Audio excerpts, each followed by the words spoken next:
నమస్తే రమ్మగారు. నమస్తే జయ. రమ్మగారు, హ్మ్. కాంప్లికేటెడ్‌గా చేసుకోవటం. హ్మ్. అది ఎలాగంటే ఆధ్యాత్మికతతో హ్మ్. ఆధ్యాత్మికతని కాంప్లికేటెడ్‌గా చేసుకోవటం. భక్తి ఎక్కువైనా కూడా ప్రమాదమే కదండీ! అవును. చాలా ఇబ్బంది.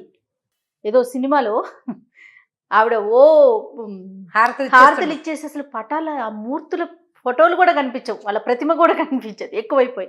లేకుంటే భర్తకి కాళ్ళు కడిగేసి ఎక్కడ కనిపిస్తే అక్కడ కడిగేయటమే. అదే. అది ఒక పీక్ స్టేజ్‌కెళ్ళిపోతుంది. సినిమా కాబట్టి నవ్వుకుంటాం. అదే రియల్ లైఫ్‌లో ఉంటే రియల్ లైఫ్ లో మరి అంతలా ఉండరు కానీ ఆ! ఇంకోలా ఉంటారు. చాదస్తం ఎక్కువుంటుంది కొంతమందికి.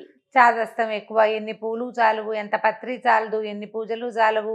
ఏమిటో అభిషేకాలు అంటారు, విగ్రహాలు అంటారు, అవంటారు ఇవంటారు. అప్పటి వరకు ఇంట్లో ఎవరు ఏం తినకూడదంటారు రమ్మగారు. ఏమి తినకూడదు, ఎవరికి ఏమి పెట్టకూడదు, తినకుండా మాడి మాడి మాడి ఆకలితో. నిరాహారంగా ఉంటారు. అవును. చాలా ఉంటాయి జయ. ఆధ్యాత్మికతని కాంప్లికేటెడ్గా కాంప్లికేటెడ్ చేసుకోవటం. చేసుకోవటం. ఇప్పుడు ఆధ్యాత్మికత అంటే సాధారణంగా ఆధ్యాత్మికత అంటే ఏంటి? ఆత్మని గురించి తెలుసుకోవటం. ఆత్మ అంటే మనము, హ్మ్. జీవాత్మ, పరమాత్మ ఎక్కడున్నాడు? అక్కడెక్కడో ఉన్నాడా? మనతో పాటు లేడు.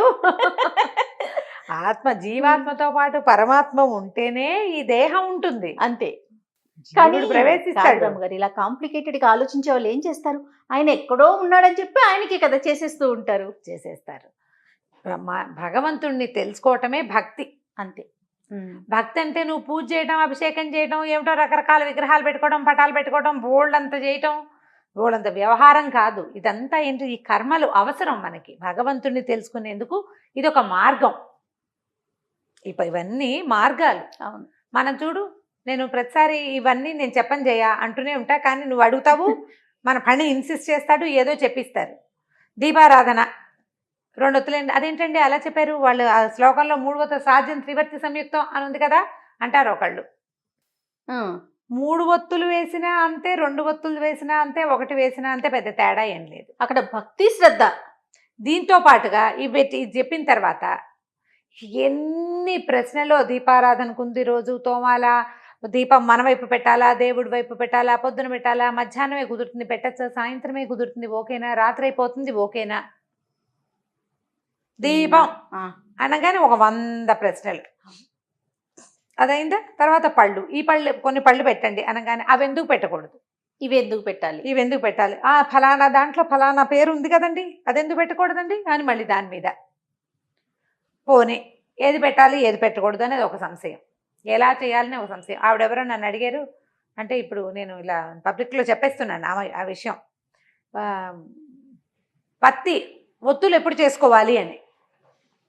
ఒత్తులు చేసుకోవడానికి కూడా పూర్వకాలంలో ఒక నియమాలు ఉండేవి. నా వరకు నాకు తెలియదమ్మా, 100% ఇది నిజం నేను చెప్తున్నా, ప్రత్యక్షంగా స్క్రీన్లోనే ఆన్ స్క్రీన్ చెప్తున్నా. ఒత్తులు ఇప్పుడు పత్తిలో విత్తనాలు తీయటానికి ఒక ప్రత్యేకమైన రోజులు, ఒత్తులు చేసుకోవడానికి ప్రత్యేకమైన రోజులు ఉన్నాయిట. నాకు తెలియదు. ఆవిడ అడిగారు నన్ను, నేను ఆవిడకి నాకు తెలియదమ్మా ఇది అని చెప్పా. ఇప్పుడు కూడా అదే చెప్తున్నా. ఇంకా తెలుసుకుని ఏం చేస్తామమ్మా? భగవంతుడిని తెలుసుకునే ప్రయత్నం కదా మనం చేయవలసింది కదా. మనం పుస్తకాలు చదువుకుంటామా?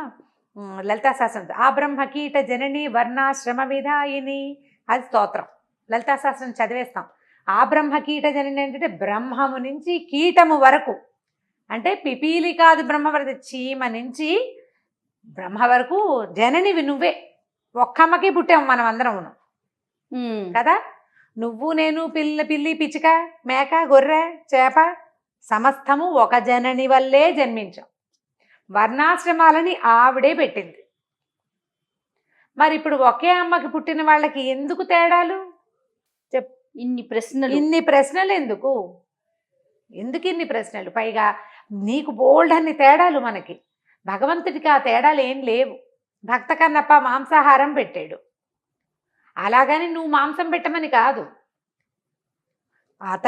అతనున్న పరిస్థితి, అతని జీవన విధానం, అతను తినే విషయంతో పాటు అతని భక్తికి ఇదేమిటంటే నేనేం తింటానో అదే నా దేవుడికి మంచిది చేసి పెడతానని చేసి పెట్టాడు. ఆయనంత సహృదయంతో పెట్టాడు కాబట్టి స్వామి స్వీకరించాడు.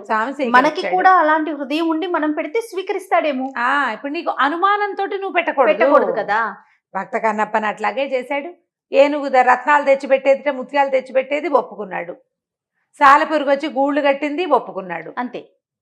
నీళ్లు తెచ్చి పోసేది ఏనుగు, ఇంకోటి వచ్చి ఇంకోటి ఏదో పోసేది. ఈ కథలన్నీ వింటామా మనం? భగవంతుడికి తేడాలు లేవు, మనం అందరం సమానమే ఆయన దృష్టిలో.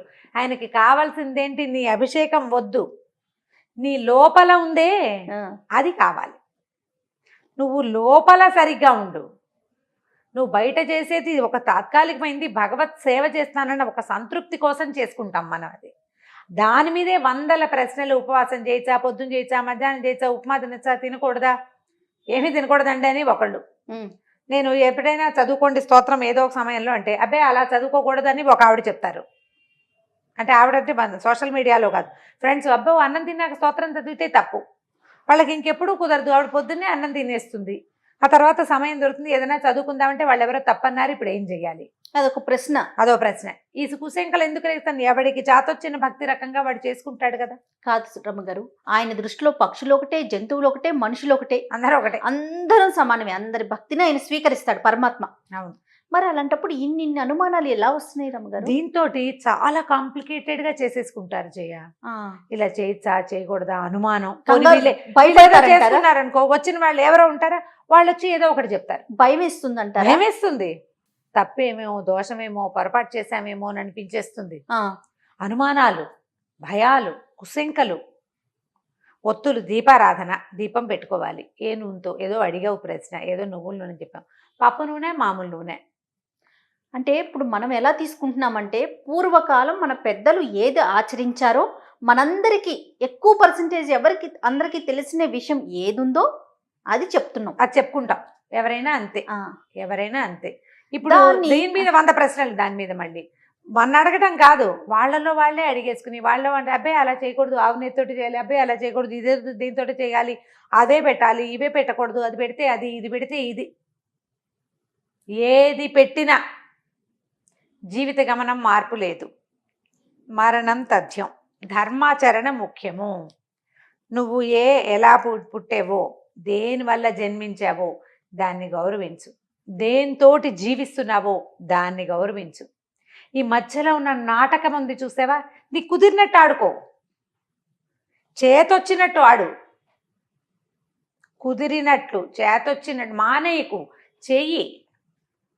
దాని మీద శంక పడకు, ఇతరులని శంకించద్దు, ధైర్యంగా చేయటమే. చేసే అబ్బే అభిస్తారేంటండి, ఆ పళ్ళు ఇవ్వకూడదండి, అది వేస్తే మంచిది కాదు. ఇందులో మళ్ళీ ఇంకా కొత్త కొత్త దిక్కుమాల సిద్ధాంతాలు అవేమిటో మరి నాకు తెలియదు, నేను ఎప్పుడు వినలే. ఒకళ్ళ అమ్మాయి, ఒక పాప పెద్దదైంది, వాళ్ళ ఇంట్లో పూజలు అవి చెయ్యరు, ఏదో మడి మైల అన్నీ కలుస్తాయి, మైలు కలిసిపోతుంది, పిల్లలు కూడా చెయ్యడం చేస్తారు. వీళ్ళ అన్నయ్య వాళ్ళు వేరే ఊళ్ళో ఉన్నారు, మేము పూజ చేసుకోవచ్చా అని ఆవిడ అడుగుతారు. అన్నయ్య వాళ్ళ చేసుకోవచ్చమ్మా అని మనం రాస్తే, అబ్బే మీరు చేసుకోవడానికి పనికిరాదు, పురుడు వస్తే పనికిరాదు. కాదు రమ్మగారు, ఇక్కడ ఉన్న ఇంట్లో మైలుంటే అన్నయ్య ఇంట్లో ఎందుకు చేసుకోకూడదు? అదే అవి ఎప్పుడు చేస్తారు, జాతా శౌచం, వృతా శౌచం అని 2 అశౌచాలు ఉంటాయి. పుట్టినప్పుడు వచ్చే అశౌచం ఒకటి, పిల్లలు పుడితే పురుడు వస్తుంది, ఆ పురుటి 10 రోజులు వీళ్ళ ఇంటి వాళ్ళ అన్నదమ్ముల వాళ్ళు వీళ్ళంతా దేవతార్చన చేసుకోరు. వృతాశౌచం మరణించినప్పుడు కూడా అంతే కదా. అయితే ఈ అశౌచాలు 11 రోజులకి అశౌచం తీరే కుటుంబాలు కొన్ని ఉంటాయి. 7వ రోజునే నీళ్లు పోసేసి ఉయ్యాల్లో వేసేసే వాళ్ళు కొంతమంది ఉంటారు. ఇప్పుడు దీన్ని అందరికీ ఒకటే చాపచుట్టగా చెప్పలేం కదా మనం. ఎవరెవరి ఇళ్లల్లో ఉన్నది వాళ్ళకి, వాళ్ళు ఎవరింట్లోనో పురుడొచ్చింది, మా అక్కయ్య వీళ్ళ ఇంట్లో అంటే వాళ్ళ కజిన్స్ ఇంట్లో పురుడొచ్చింది, మా ఇంట్లో మంగళహారతి పట్టుకోవచ్చా, ఇలాంటివి ఎన్ని అనుమానాలు.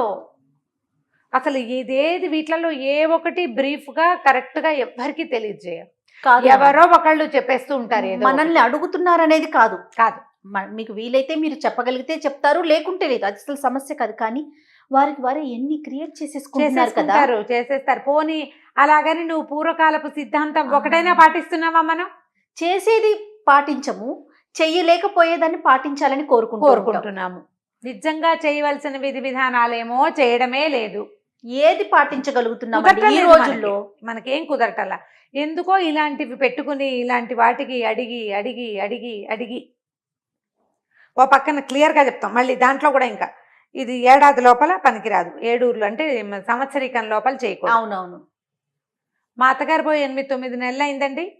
మరి మా మామగారికి పూజ చేస్తే ఇష్టం, నేను చేయొచ్చా? ఓ పక్కన చేయకూడదు అని చెప్పామా? ఈ ప్రశ్న ఎందుకు వేస్తున్నట్టు చెప్పు. అవును. చేయాలని నీకు చేసేసుకోవాలని ఉంది, పూజలు చేసేసుకోవాలని ఉంది. ఒక సంవత్సరం చనిపోయిన వాళ్ళ గౌరవార్థం ఆకూడదు, ఓ పక్కన చెప్పింది మళ్ళీ అడుగుతారు. దీన్ని కూడా కాంప్లికేటెడ్ చేసుకోవటమే కదా. ఇప్పుడు 5-6 అడిగారు, ఏముందండి ఈ రోజుల్లో చేసుకోవచ్చని ఎవరో నాబోటక్కాయ చెప్పింది అనుకో, వీళ్ళు చేసేస్తారు, వాళ్ళు చెప్పారంటారు, వాళ్ళ మీద తోసేస్తారు. అంతే కదా జరిగేది. అవును రమ్మగారు. కానీ ఇంట్లో ఉన్న పెద్దవాళ్ళని అడగరంటారా? అయ్యో చాలా మంది అడగట్లేదు. కాదు రమ్మగారు, మనం ఎప్పుడు అంటారు, అడుగుతారు. నేను ఎప్పుడు నా పాయింట్, మీ ఇంట్లో పెద్దవాళ్ళని అడగండి, వాళ్ళు చెప్తే అది చెయ్యండి అంటారు. నేను అదే చెప్తా. రెండోది మీ గురువు గారిని అడగండి, ఆయన ఏం చెప్తే అది చేసుకోండి. సోషల్ మీడియా గురువు కాదు, సోషల్ మీడియా పెద్దది కాదు అని పదే పదే చెప్తాను నేను. సోషల్ మీడియాలోనే మనం ఒకరిని గురువుగా భావిస్తే వారినే ఫాలో అవ్వండి, ఒకరిని అవ్వచ్చు, అదేం తప్పేం కాదు. మంచి మాట, మనకెవరు దొరకలేదు, ఇక్కడ ఒకరిని వింటున్నావు, చాలా నచ్చింది, మన మనసుకు ఆహ్లాదంగా ఉంది, వాళ్ళు చెప్పిన పాటిస్తుంటే మనకు బాగుంది, పాటించండి, ఒకళ్ళని తీసుకోండి. అందరూ పెద్దమ్మలే, అందరూ పెద్దనాన్నలే, అందరూ మావయ్యలే అయితే ఎలా కుదురుతుంది? అలా కుదరదు కదా. అందరినీ చుట్టాలని చేసుకోకూడదు, ఎవరో ఒకళ్ళని పెట్టుకోవాలి. ఈ విషయానికి వెళ్ళి ఆ విషయానికి వాళ్ళని అలా అనుకోకూడదు. ఆధ్యాత్మిక విషయానికి ఒక్కళ్ళు. రమ్మగారు, మంచి జరిగితే అంటే ఏమీ జరగకపోతే అంతా ప్రశాంతంగా ఉంటే నా గొప్ప. అక్కడ ఏదన్నా తేడా కొట్టిందో వాళ్ళు వీళ్ళు అదే కదా, వాళ్ళు చెప్పారు మేము చేసాం, వీళ్ళు చెప్పారు మేము చేసాం, అందుకని ఇలా అయింది. అదే అమ్మ ఎవరో నాకు మెసేజ్ పెట్టింది, మీరు యూట్యూబ్లో చెప్పడం మానేయండి, మా అమ్మ మీవన్నీ విని చాదస్తంగా తయారైంది అని. నాకు నవ్వు అయ్యో రామా. నేను ఒక్క విషయం చాదస్తంగా చెప్పాను, నాకు లేదు, నేను చెయ్యని ఏది ఎవరికి చెప్పను, చాలా జాగ్రత్తగా ఉంటాను. అసలు అలాంటి ప్రశ్నలే తీసుకురాదు సుమన్ టీవీ. అదే అది జాగ్రత్తగా ఉంటాం. అయినా సరే ఇప్పుడు ఏంటంటే మనకు ఒక సమాధానం కావాలనుకో, నువ్వు ఎప్పుడు అడుగుతావు నలుగురిని? నీకు కావలసిన సమాధానం వచ్చేదాకా అడుగుతావు, అంతే కదండి. అంతే కదా. ప్రధానమైంది సమాధానాలు మీకు కావలసినవి కాదమ్మా, అసలు మానవులు, మనుషులు అన్న వాళ్ళు చెయ్యవలసింది ఏం చెయ్యాలి? పూజ చేసుకోవాలి. పూజ అంటే ఎంత, మీ ఇంట్లో ఎంత చేస్తారు, ఏం చేస్తారు, నీకు ఇంట్లో చేసేది కాకుండా నీకు ఇంకేదైనా చేసుకోవాలని ఉంది, ఒక్క గురువుని, ఒక్క పురోహితుడిని అడిగి, ఒక బ్రాహ్మణాయన, ఒక పంతులు గారిని, ఒక అయ్యగారిని అడిగి వాళ్ళు చెప్పిందే చేసుకోండి. అప్పుడు మీకు అనుమానాలు ఉండవమ్మా. ఇన్ని ప్రశ్నలు ఎప్పుడు వస్తాయి? మన స్వధర్మే నిధనం శ్రేయ అని చెప్పబడిన వాక్యాలు తెలుసుకుంటాం మనం. ఎప్పుడు అనుమానం వస్తుంది, అది మనది కాదు, మనం ఎప్పుడు చేయలేదు, అందుకు మీకు డౌట్లు వస్తాయి. పోనీ రానివ్వండి, అనుమానం వస్తే వచ్చింది, మీరు అన్నట్లుగా ఒకరి దగ్గర కదా మనం దాన్ని నివృత్తి చేసుకోవాలి. 10 మందిని అడిగితే 10 ఆన్సర్లు వస్తాయి, ఏది ఫాలో అవుతాం? అదే కదా, అందుకని అక్కడ కూడా క్వశ్చన్ మార్కే కదా రమ్మగారు. కరెక్ట్, వీళ్ళు అది చెప్పారు, వీళ్ళు చెప్పారు, వీళ్ళిద్దరిలో ఎవరు కరెక్ట్ అలా కూడా అనిపిస్తుంది. ఇంకొకళ్ళు ఉంటారు, మీరు చెప్పకూడదు, ఫలానా వాళ్ళే చెప్పాలని. మంచి మాట ఎవరు చెప్పినా తీసుకోవాల్సింది. బాలాదపి సుభాషితం అన్నారు, మంచి మాట ఎవరు చెప్పినా తీసుకోవాలి. మనకు కావాల్సింది మంచి, అంతే. దీన్ని, ఈ ఆధ్యాత్మికతని, ఈ భక్తిని కాంప్లికేటెడ్గా చేసేసుకోబోకండి. భక్తిలోనే వెళ్ళండి. భక్తి మార్గం మంచిది, అత్యద్భుతమైనది, భగవంతుని చేరే మార్గం. ఈ మధ్యలో ఉన్న వ్యవహారాల చిక్కుముడిలో పడిపోయి నిజంగా మనం భగవంతుని చేరడానికి ఏం చెయ్యాలో అది మనం చేయలేకపోతున్నాం. ఆ దృష్టితోటి పనిచేయండి తప్పకుండా. పూజ, దాన్ని దాటి ఆలోచించండి. ఒక వ్రతం, దాన్ని దాటి ఆలోచించండి. అంతా ఇక్కడే ఇవన్నీ రకాలు చేయలేకపోయామని బెంగ పెట్టుకోకండి. సరిగ్గా ప్రసాద వినిమయం అయ్యిందా లేదా? ప్రసాదం చేసాం, ప్రసాదం చక్కగా ఖర్చు అయిందా లేదా? నలుగురికి ప్రసాదం ఇవ్వగలిగామా లేదా? పూజ సరిగ్గా చేయగలిగామా లేదా? ఈ మధ్యలో ఉండే చాలా రకాలు ఉంటాయి ఇన్ని దీపాలు ఇవి అంతా ఏం హైరాన్ పడద్దు. మన శక్తి మేర చేసుకోవాలి. మనకి తెలిసినదే మన భక్తి. నేను ఇట్లాగే చేస్తున్నాను, నాకు ఇలాగే అలవాటు, చేయండి, అంతే, చేసుకోండి, అంతే. ఇప్పుడు ఎవరైనా చేస్తే ఇదేమిటి ఇలా చేస్తున్నారు లాంటివి అడగబోకండి, వాళ్ళ పద్ధతి అదే అని ఊరుకోండి.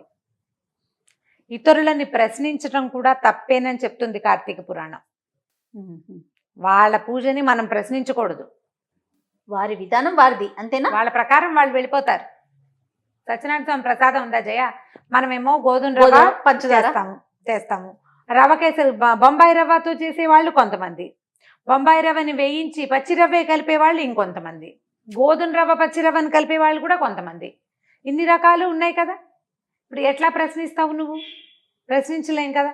కాబట్టి ప్రశ్నలు మానేయండి, కాంప్లికేటెడ్ చేసుకోవద్దు. భగవంతుని చేరే మార్గాలని సరి అయిన వాటిని అన్వేషించండి. ఆ దారి ద్వారా వెళ్ళిపోండి. ఇంట్లో పెద్దవాళ్ళు లేదా ఒక ఆధ్యాత్మిక గురువు, ఒక్క గురువుని అనుసరించి హాయిగా పూజ చేసుకోండి. వాళ్ళు ఎవరో చేశారనేది, వీళ్ళెవరో చేశారని ఇది వాటి జోలికి వెళ్ళబోకండి. వాటన్నిటి వల్ల మీకు ఫలితం లభిస్తుందని మీరు నమ్ముతున్నట్లయితే ఈ పాటికి ఆ పూజ చేసిన వాళ్ళ ప్రతి వాళ్ళు టాటాలో బిర్లాలో ఇంకోటో అయిపోవాలి. అవడం లేదు, అట్లా అవటల్లా. మన మనసుకి నచ్చుబాటుగా ఉంటే చేసుకోవాలి అంతే, తప్పకుండా. నమస్తే. నమస్తే.